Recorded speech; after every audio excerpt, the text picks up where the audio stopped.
Driving ലൈസൻസുമായി ബന്ധപ്പെട്ട് ഒരുപാട് മാറ്റങ്ങൾ വരാൻ പോവാണ്. എന്ന് വെച്ചാൽ ഈ എടുത്താൽ ലൈസൻസ് കിട്ടുന്ന കാലം പോയി, അല്ലെങ്കിൽ എന്തെങ്കിലും ഒന്ന് ഓടിച്ച് കാണിച്ചാൽ പോരാ. കാരണം വെച്ചാൽ അത് പോരാ ഇന്നത്തെ കാലത്ത് എന്നത് തീരുമാനത്തിന്റെ അടിസ്ഥാനത്തിൽ ഈ ഡ്രൈവിംഗ് ടെസ്റ്റ് ഒക്കെ കുറെ കൂടെ കർശനമാക്കാൻ പോവാണ്.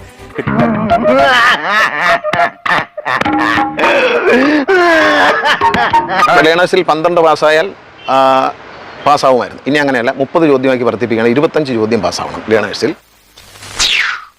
തൃപ്തിയായി സാറേ, എനിക്ക് സന്തോഷമായി. ലേണേഴ്സിൽ പിന്നെ ഡ്രൈവിംഗ് വണ്ടി പാർക്ക് ചെയ്യാനുള്ള ബോക്സ് ഒക്കെ വരച്ചു കൊടുക്കും. അതിൽ റിവേഴ്സിലും മുന്നോട്ടും പുറമോട്ടും കയറ്റി പാർക്ക് ചെയ്യാനുള്ള എല്ലാ സംവിധാനം. പിന്നെ കാര്യമായിട്ട് പറയണം, കളി പറയേണ്ട കാര്യമല്ലല്ലോ ഇത്. വണ്ടി മോട്ടോർ വെഹിക്കിൾ ഉദ്യോഗസ്ഥന്റെ മുമ്പിൽ വെച്ച് തന്നെ പാർക്ക് ചെയ്ത് കാണിക്കണം. പെട്ടെന്ന് പാർക്ക് ചെയ്യാൻ പറയും. പാർക്ക് ചെയ്യാൻ പറയുമ്പോൾ നോ പാർക്കിംഗ് പാർക്ക് ചെയ്താൽ പണി പോകും, ലൈസൻസ് കിട്ടില്ല. നീ അറിഞ്ഞ ഞാൻ പെട്ടു.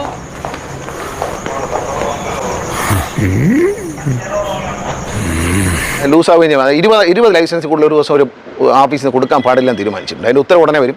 20 ലൈസൻസ് അതിൽ കൂടുതൽ വേണ്ട. അതിന്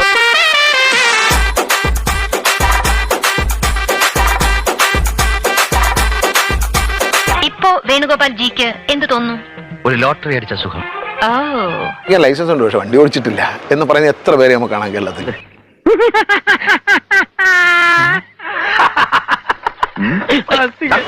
ജീവിതത്തിൽ കാർ ഓടിച്ചിട്ടില്ല. അവൻ പറയാം എനിക്ക് കാർ ഓടിക്കാൻ ലൈസൻസ് ഉണ്ട് എന്ന് പറയുന്ന എത്ര പേരെ നമുക്ക് കേരളത്തിൽ കാണാം.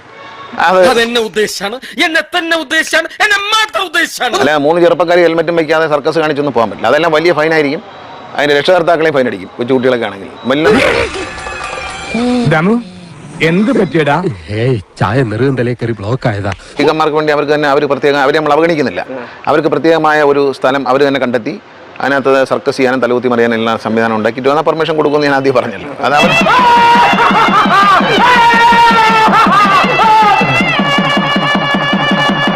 എല്ലാവരോടും എനിക്കൊന്നേ പറയാനുള്ളൂ, ഇതൊരു മഹാസംഭവമാണ്. ഇത് നാടിന്റെ നന്മയ്ക്ക് വേണ്ടിയാണ്, മനുഷ്യന്റെ ജീവൻ രക്ഷിക്കാൻ വേണ്ടിയിട്ടാണ്. വണ്ടി ഓടിക്കുക എന്നുള്ളതല്ല, വണ്ടിയെ കൈകാര്യം ചെയ്യാൻ പഠിക്കണം.